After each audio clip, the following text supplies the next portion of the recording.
ఇది ఈ ఇండికేటర్ యొక్క స్పెషాలిటీ. అండ్ ఇంకో విషయం ఏంటంటే, ఏ ఇండికేటర్ అయితే టైం బేస్ చేసుకొని మూవ్ అవ్వకుండా ఉంటుందో ఆ ఇండికేటర్ని మనం హై ప్రాబిలిటీ ఇండికేటర్ కిందకి కన్సిడర్ చేయొచ్చు. ఈ సిపిఆర్ ఇండికేటర్ని యూజ్ చేసుకొని ట్రేడ్స్ ఎలా తీసుకోవాలో ఇప్పుడు చూపిస్తాను, చూడండి. ఈ స్ట్రాటజీ జనరల్గా యూజ్ చేసేది R1 అండ్ PDH అంటే previous day high breakout, S1 and previous day low breakouts or reversals. One by one discuss చేద్దాం. చూడండి, మన strategy R1 and previous day high breakout. So first candle almost నిన్నటి candle దగ్గర నుంచి ఇది కంటిన్యూషన్గా start అయింది. ఫస్ట్ ఆ రెసిస్టెన్స్ అంటే ఈ గ్రీన్ లైన్ రెసిస్టెన్స్ R1 ఒక రిజెక్షన్ వచ్చినప్పటికీ మనకి ఒక బ్రేక్అవుట్ దొరికింది. సో ఇక్కడ మనం ఆల్మోస్ట్ ఈ బ్రేక్అవుట్ దగ్గర ఒక 50% క్వాంటిటీ, ఆ తర్వాత ఈ రిట్రేస్మెంట్లో 50% క్వాంటిటీ యాడ్ చేసి ఈ R1 ప్రీవియస్ డే హై ఒక 50% మనం స్టాప్ లాస్ పెట్టుకొని ట్రేడ్ చేయవచ్చు. Target R2. ఓకే, దీన్ని రిస్క్ రివార్డ్ చూద్దాం ఒకసారి. చూడండి, నేను యావరేజ్ చేసిన తర్వాత ఆ ప్రైస్ పెడుతున్నాను. ఆల్మోస్ట్ మనం R2 1:2 వచ్చేలాగా అడ్జస్ట్ చేద్దాం. చూడండి, 1:2 రిస్క్ రివార్డ్. ఇంకొక విషయం, మనం ట్రేడ్ చేసేటప్పుడు ఎగ్జాక్ట్గా ఈ R2 లెవెల్స్ దగ్గరికి వెళ్ళేదాకా వెయిట్ చేయొచ్చు. అంటే ఇక్కడ అగైన్ డిపెండ్స్ ఆన్ ఈ పివోట్స్ మధ్య ఉన్న డిస్టెన్స్. ఓకే, ఈ పివోట్స్ మధ్య ఉన్న డిస్టెన్స్ని బట్టి మనం డెసిషన్ తీసుకోవాలి. అంటే ఈ డిస్టెన్స్ కొద్దిగా తక్కువగా ఉంటే ఇక్కడ ట్రేడ్ తీసుకున్నాం కాబట్టి నెక్స్ట్ పివోట్ టార్గెట్ కిందకి పెట్టుకోవచ్చు. కానీ ఇన్ కేసు ఇది వైట్ సిపిఆర్ ఈ రోజు కూడా చూడండి, ఇన్ కేసు ఇదే R2 ఇంతవరకు ఇక్కడ ఉందనుకోండి, సో డిస్టెన్స్ ఎక్కువ ఉంది కదా, సో 50% ప్లాన్ చేయండి. లేదంటే స్టాప్ లాస్ ట్రైల్ చేసుకుంటూ రావచ్చు. ఓకే, అలాగే ఇంకో ఎగ్జాంపుల్ చూద్దాం. చూడండి, again R1 previous day high breakout. Previous day చూసుకుంటే ఒక సెల్లింగ్. సో మార్కెట్ అనేది ఎగ్జాక్ట్గా ఈ లెవెల్ లోపల అయింది. సో ఇక్కడ సైకాలజీ గురించి కొద్దిగా మాట్లాడదాం. నిన్న సెల్లింగ్ జరిగింది కాబట్టి కొంతమంది ట్రేడర్స్ అజంప్షన్ ఎలా ఉంటుంది అంటే, మార్కెట్ ఇక్కడ నుంచి అంటే ఎగ్జాక్ట్ సెల్లింగ్ జోన్లోకి వచ్చింది. సో ఒక రెడ్ క్యాండిల్ ఫామ్ అయింది ఫస్ట్ 5 minutes. ఇక్కడ ఇమీడియట్గా ఆర్డర్స్ ట్రిగ్గర్ చేస్తారు, సెల్ ఆర్డర్స్. కాకపోతే మార్కెట్ అనేది మనం ఎప్పుడు అనుకున్న డైరెక్షన్లో ఉండదు, ఒక్కోసారి ఆపోజిట్ డైరెక్షన్లో కూడా ఉంటుంది. కాబట్టి వాళ్ళ స్టాప్ లాసెస్ వాళ్ళు తీసుకున్న ఆర్డర్స్ని బేస్ చేసుకొని ఇంతవరకు లేదా ఇంతవరకు ఇంకొద్దిగా పైకి ఇలా పెట్టుకోవడం జరుగుతుంది. సో ఇక్కడ మీరు చూస్తే first candle red candle and almost stop loss trigger చేసే క్యాండిల్ అనేది ఒక ఎంగిల్ఫింగ్. ఇక్కడ మనం ఒక ఇండికేషన్ ఏంటి అంటే మార్కెట్ ఇక్కడ నుంచి రివర్స్ అవబోతుంది, సెల్లింగ్ వైపుకి అయితే వెళ్ళట్లేదు. ఓకే, బట్ కన్ఫర్మేషన్ మనకి ఎప్పుడు వస్తుంది అంటే ఈ ఎంగిల్ఫింగ్ తర్వాత ఈ బ్రేక్అవుట్ ఎగ్జాక్ట్గా. సో ఈ బ్రేక్అవుట్ ఎంట్రీ అండ్ ఇక్కడ చూడండి పివోట్స్ మధ్య డిస్టెన్స్ తక్కువే ఉంది కాబట్టి నెక్స్ట్ R2 మన టార్గెట్. అండ్ ఇంకా మీరు చూస్తే ఇక్కడ ఆర్డర్ తీసుకోవచ్చు 50 క్వాంటిటీ. ఇన్ కేసు ఇక్కడ రాలేదు కాబట్టి ఆ 50 క్వాంటిటీని మనం ట్రేడ్ చేయాల్సి ఉంటుంది. ఇన్ కేసు బెస్ట్ రిట్రేస్మెంట్ తీసుకున్నట్టయితే మనం స్టాప్ లాస్ కొద్దిగా ఇంతవరకు పెట్టుకునే అవకాశం ఉంది. రిస్క్ రివార్డ్ చూద్దాం. ఇంతవరకే తీసుకుంటున్నాను, అంటే ఇక్కడ ఆర్డర్ ట్రిగ్గర్ చేసినట్టు R2 ఎగ్జాక్ట్గా టార్గెట్ 1:2కి అడ్జస్ట్ చేద్దాం. అంటే ఈ సినారియోలో మనకి 1:1.5 అనుకోండి, ఎందుకంటే మోస్ట్లీ ఎంట్రీ క్యాండిల్లో కానీ ముందు క్యాండిల్లో కానీ స్టాప్ లాస్ పెట్టడం చాలా అవసరం. కాబట్టి ఈ ట్రేడ్ మనకి 1:1.5 risk reward. Next R1 previous day high reversal చూద్దాం. ఎగ్జాంపుల్ చూడండి ట్రేడర్స్, ఇది R1 previous day high reversal example. ఇందాక బ్రేక్అవుట్ చూసాం, రివర్సల్. మార్కెట్ చూడండి సిపిఆర్ దగ్గర ఎగ్జాక్ట్ గా ఓపెన్ అయింది. సో బాటమ్ సిపిఆర్ నుంచి పారాబోలిక్ మూవ్. మీరు ఎప్పుడైనా కానీ మీరు పారాబోలిక్ మూవ్ అంటే క్యాండిల్స్ కంటిన్యూస్ గ్రీన్ క్యాండిల్స్ కానీ కంటిన్యూస్ రెడ్ క్యాండిల్స్ కానీ ఫామ్ అవుతున్నప్పుడు మార్కెట్ ఎక్కువసేపు అదే డైరెక్షన్లో ట్రావెల్ చేయదు. ఈ విషయాన్ని గుర్తుపెట్టుకోండి. సో ఇక్కడ కూడా జరిగింది అదే. మార్కెట్ ఆల్మోస్ట్ గ్రీన్ క్యాండిల్స్ కంటిన్యూస్గా ఫామ్ చేసుకుంటూ వెళ్ళింది. Even previous day high and R1 కూడా బ్రేక్ చేసింది. అంటే ఇక్కడ ఇండికేషన్ ఎలా దొరికింది అంటే ఆల్మోస్ట్ మార్కెట్ అనేది ఒక వన్ సైడ్ అప్ మూమెంట్కి వెళ్ళిపోతుంది అని చెప్పి. కానీ మనం కొద్దిసేపు వెయిట్ చేస్తే మనకు క్లారిటీ వస్తుంది. బ్రేక్అవుట్, ఈ బ్రేక్అవుట్ ఫెయిల్. చూడండి ఆల్మోస్ట్ లోపలికి వచ్చేసింది మార్కెట్. దాని తర్వాత ప్రీవియస్ డే హై R1. ఇంకో విషయం, ఈ ప్రీవియస్ డే హై R1 ని ఒక జోన్ కింద కన్సిడర్ చేయండి ఎప్పుడైనా కానీ. సో ఇదొక జోన్, ఆ జోన్ నుంచి మనకు బ్రేక్అవుట్. అంటే ఆల్మోస్ట్ ఈ పారాబోలిక్ మూవ్ నుండి మార్కెట్ అనేది ఒక బ్రేక్అవుట్, రివర్సల్ బ్రేక్అవుట్ తీసుకుంది, అంటే రివర్స్ వైపుకి. ఎంట్రీ అండ్ ఎగ్జిట్ చూద్దాం ఇప్పుడు. కానీ క్యాండిల్ చాలా పెద్దగా ఉంది కాబట్టి వన్స్ ఈ క్యాండిల్ కంప్లీట్ అయిన తర్వాత 50% క్వాంటిటీ యాడ్ చేయండి. ఆ తర్వాత ఈ candle 50% plus previous day high resistance మనకి. ఓకే, ఇక్కడ 50% చేసిన తర్వాత ఆల్మోస్ట్ ఎస్ఎల్ అనేది ఇంతవరకు పెట్టుకోండి. 50% previous day high R1. Okay, మన టార్గెట్ వచ్చేటప్పటికి ఎక్కడి నుంచి అయితే మనకి పారాబోలిక్ మూవ్ స్టార్ట్ అయిందో అంతవరకు వెళ్ళే అవకాశాలు ఎక్కువ. కాబట్టి మనం బాటమ్ సిపిఆర్ని టార్గెట్ చేద్దాం. లేదు అంటే 1:1, 1:1.5 రిస్క్ రివార్డ్తో మనం ఎగ్జిట్ అవ్వచ్చు. ఇప్పుడు చూడండి, రిస్క్ రివార్డ్ చూపిస్తాను. Previous day high R1 reversal ట్రేడ్లో సపోజ్ ఇక్కడ ఎంట్రీ తీసుకుందాం అనుకుందాం. చూడండి 1:2 ఈజీగా అచీవ్ అయింది. ఓకే, ఇంకో ఎగ్జాంపుల్ చూద్దాం. ఇక్కడ కూడా చూడండి, R1 previous day high reversal break down. ఇక్కడ మనం రివర్సల్ ఎంట్రీ తీసుకునే ముందు ఒకసారి ప్రైస్ యాక్షన్ కూడా చూద్దాము. చూడండి, ఈ రోజు ప్రైస్ యాక్షన్ అనేది ఆల్మోస్ట్ సిపిఆర్ని బ్రేక్ చేసిన తర్వాత కూడా పైకి వెళ్ళలేకపోయింది. అంటే ఆల్మోస్ట్ చాలాసేపు ఇక్కడ ట్రై చేసింది బట్ వెళ్ళలేదు. Break down, retracement and fall. Okay, so ఇలా జరిగింది కాబట్టి నెక్స్ట్ ట్రేడింగ్ డేస్కి ఇది ఒక రెసిస్టెన్స్ లెవెల్ కిందకి మారుతుంది, ఇది ఒక రెసిస్టెన్స్ లెవెల్ అండ్ ఈ జోన్ కూడా. అంటే ఇక్కడ మనకి ఆల్మోస్ట్ ఇది ఒక జోన్ తర్వాత వచ్చిన బ్రేక్అవుట్ కాబట్టి ఒక రెసిస్టెన్స్ లెవెల్ కిందకి మారే అవకాశం ఉంది.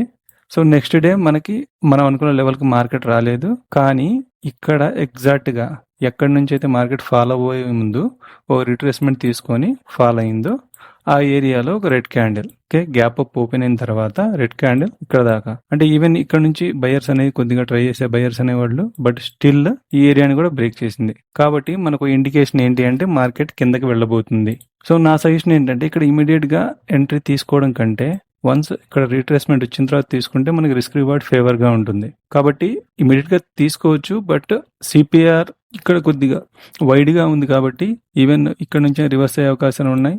ఏదైనా మిడిల్ సిపిఆర్ బాటమ్ దాకా మార్కెట్ వస్తే మనకి రిస్క్ రివార్డ్ ఫేవర్ గానే ఉంటుంది. కాబట్టి ఇది 50-50 ట్రేడ్. ఓకే, ఇంకో ఎగ్జాంపుల్ చూద్దాం. మనం ఇంతవరకు previous day high R1 breakouts and reversal చూసాం కదా, అలాగే ప్రీవియస్ డే లో S1 breakouts and reversals example చూద్దాం. చూడండి, ఇక్కడ ప్రీవియస్ డే లో అండ్ S1 ఈ జోన్ నుంచి ఈవెన్ ఫాల్ అయ్యే మార్కెట్ రివర్సల్ తీసుకుంది ఇక్కడ నుంచి. సో ఈ క్యాండిల్ మనం ఎంటర్ అవ్వచ్చు. మన target CPR or current day high, stop loss ఈ 2 పివర్స్ కి 50%. ఓకే, అలాగే ఇక్కడ ట్రేడ్ తీసుకోవడం ఇంకో రీజన్ కూడా ఏంటి అంటే మన క్యాండిల్స్టిక్ ప్యాటర్న్ చూడండి, కంప్లీట్ ఎంగుల్ఫింగ్ క్యాండిల్స్టిక్ ప్యాటర్న్. అలాగే ఇక్కడ సైకలాజికల్ నెంబర్ 52,000 నియర్ బై ఉన్నాం. ఓకే, ఇన్ని కన్ఫర్మేషన్స్ తో మనం ఇక్కడ ఎంట్రీ ట్రిగ్గర్ చేయొచ్చు. ఇప్పుడు రిస్క్ రివార్డ్ చూద్దాం. ఈ ట్రేడ్ స్టాప్ లాస్ ఇమీడియట్ గా ఎంట్రీ క్యాండిల్ లో చూడండి 1:1.5 ఈజీగా అచీవ్ అయింది. ఇన్ కేస్ కాసేపు మనం వెయిట్ చేస్తే ఈజీగా 2 కూడా అచీవ్ అవుతుంది. But okay, 1:1.5 favourable risk reward. ఇంకొక ఎగ్జాంపుల్ చూద్దాం. ఇక్కడ చూడండి, బెస్ట్ ఎగ్జాంపుల్. ఆల్మోస్ట్ ఒక పెద్ద రెడ్ క్యాండిల్ సిపిఆర్ నుంచి మనకి రిజెక్షన్ అండ్ ప్రీవియస్ డే లో అండ్ S1 ఈ లెవెల్స్ ని కూడా బ్రేక్ చేసింది. So near by S2. కాకపోతే ఇక్కడ మనకి ఎంట్రీ అనేది దొరకదు. మనం చెప్పుకున్నట్టు ఒక రిట్రేస్మెంట్ కోసం వెయిట్ చేద్దాం. ఇన్ కేస్ మార్కెట్ పైకి వెళ్ళాలైతే ఈ గ్రీన్ క్యాండిల్ తర్వాత ఈ గ్రీన్ క్యాండిల్ ఇక్కడ విక్ లేకుండా ఇలా వచ్చి ఇలా వెళ్ళాలి, కానీ అలా జరగలేదు. సో చూడండి, ఈ జోన్ అనుకుంటే మనం దాన్ని క్లియర్ బ్రేక్అవుట్ ఇచ్చింది కింద వైపుకి. అలాగే ఫస్ట్ క్యాండిల్ చూస్తే ఒక పెద్ద రెడ్ క్యాండిల్, అంటే సెల్లింగ్ ప్రెషర్ అనేది మనకి ఇక్కడ చాలా క్లియర్ గా ఉంది. కాబట్టి మనం ఇక్కడ ఎంట్రీ తీసుకుంటాం. అండ్ నెక్స్ట్ టార్గెట్ అంటే పివర్స్ మధ్య డిస్టెన్స్ తక్కువ ఉంది కాబట్టి S2 అండ్ స్టాప్ లాస్ మీరు ఇంతవరకు పెట్టుకోవచ్చు. లేదు మనం ఇంకొద్దిగా సేఫ్ సైడ్ ఉండాలి అంటే ఇది బెస్ట్ స్టాప్ లాస్. ఇప్పుడు రిస్క్ రివార్డ్ క్యాలిక్యులేట్ చేద్దాం. చూడండి, ఎంట్రీ 50% తీసుకున్నాను అండ్ S2 ఈజీగా 1:2 అచీవ్ అయింది. ఇప్పుడు price action plus CPR combination లో కొన్ని ట్రేడ్స్ చూద్దాము. ఓకే, ఇంతవరకు మనం previous day high R1 breakouts reversal strategy గురించి చూసాము. అలాగే ప్రీవియస్ డే లో S1 reversal and breakout strategies చూసాము. సో ఇక్కడ మీరు గుర్తు పెట్టుకోవాల్సిన విషయం ఏంటి అంటే ప్రీవియస్ డే హై R1 అనేది ఒక జోన్ కింద కన్సిడర్ చేయండి. అక్కడ బ్రేక్అవుట్ జరిగితే ఆ breakout as per price action కూడా ఒకసారి చూసుకొని ప్రాపర్ బ్రేక్అవుట్ అయితే ఎంట్రీ, లేదా రివర్సల్ అయితే రివర్సల్. అలాగే S1 PDL ఒక జోన్ కింద కన్సిడర్ చేయండి.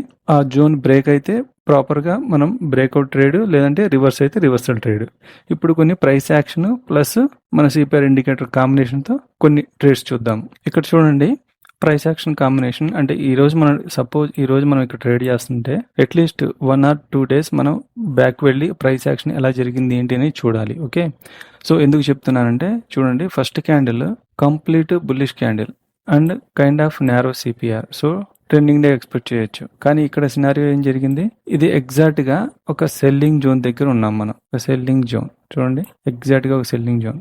ఇంతవరకు మార్కెట్ ఫాల్ అయింది, బట్ ఒక రికవరీ అయితే తీసుకొని మళ్ళీ అదే జోన్కి వచ్చింది. కాబట్టి ఎప్పుడైతే ఒక candle with in pivots open అయ్యి క్లోజ్ అవుతూ ఉందో దాని ముందు 1 or 2 days ప్రైస్ యాక్షన్ చూడండి. అక్కడ ఏమైనా సెల్లింగ్ జోన్స్ అలా ఏమన్నా ఉంటే మనం ఉన్న డైరెక్షన్ నుంచి రివర్స్ లో మనం ట్రేడ్ తీసుకోవచ్చు. So previous day high and R1 proper breakout, but exact గా R2 దాకా వెళ్ళిన తర్వాత మనకి ఎలాంటి మూమెంటం లేదు.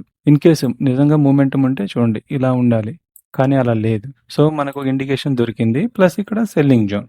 సో ఈ రెండు కన్ఫర్మేషన్స్తో మనం ఇక్కడ ఎంట్రీ ట్రిగ్గర్ చేయొచ్చు. స్టాప్ లాస్ ఆ రోజు డే హై అండ్ అగైన్ ఈ క్యాండిల్ ఇంతవరకు entry, stop loss and target. Okay, దీని రిస్క్ బట్టి ఒకసారి చూద్దాం. చూడండి, ఆల్మోస్ట్ మనం తీసుకున్న ప్రతి ట్రేడ్ 1:2 అయితే ఈజీగా దొరుకుతుంది. ఇక్కడ 1:1.5 కొద్దిగా స్టాప్ లాస్. ఓకే, చూడండి ఈజీగా అచీవ్ అయింది 1:1.5. అలాగే ఇంకొన్ని ఎగ్జాంపుల్స్. ఇది ఆల్రెడీ ఒకసారి చెప్పిందే, కానీ కొద్దిగా లాజిక్ ఎక్స్ప్లెయిన్ చేస్తాను.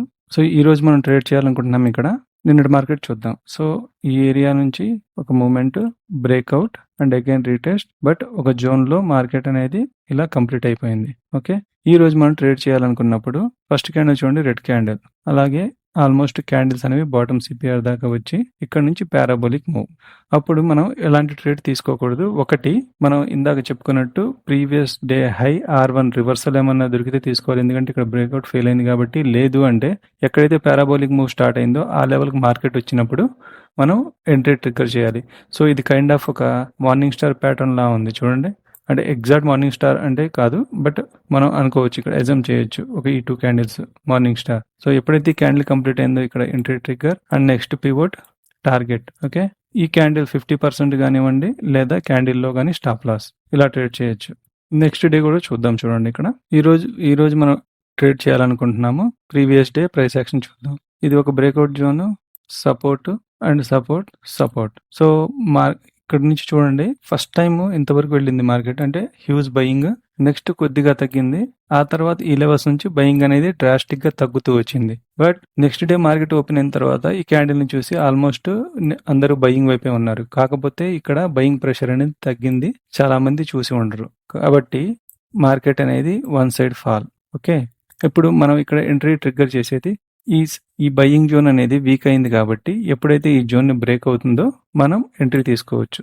లేదు అంటే పర్ఫెక్ట్ ఎంట్రీ వచ్చి ఇది break retracement entry, previous day లో అండ్ S1 జోన్ బ్రేక్ కాబట్టి. ఓకే, ఇలా మీరు ప్రీవియస్ డే జరిగిన ప్రైస్ యాక్షన్ బేస్ చేసుకొని బయర్స్ అండ్ సెల్లర్స్ స్ట్రెంగ్త్, అక్కడ సపోర్ట్, రెసిస్టెన్స్ ఇవన్నీ చూసుకొని ట్రేడ్ చేయాల్సి ఉంటుంది.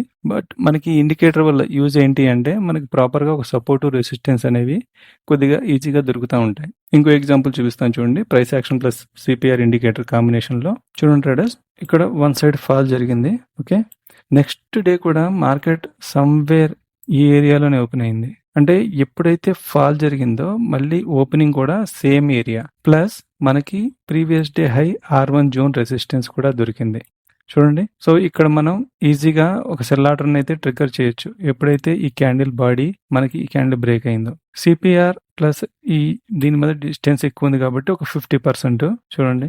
లేదు అంటే సిపిఆర్ దాకా వెయిట్ చేయొచ్చు. ఇంకో విషయం, మనం టార్గెట్ ప్లాన్ చేసేటప్పుడు ఇంకో పాయింట్ గుర్తుపెట్టుకోండి. కైండ్ ఆఫ్ పారాబోలిక్ మూవ్ ఉన్నట్లయితే మీ టార్గెట్ అనేది కొద్దిగా పెద్దగానే పెట్టుకోవచ్చు.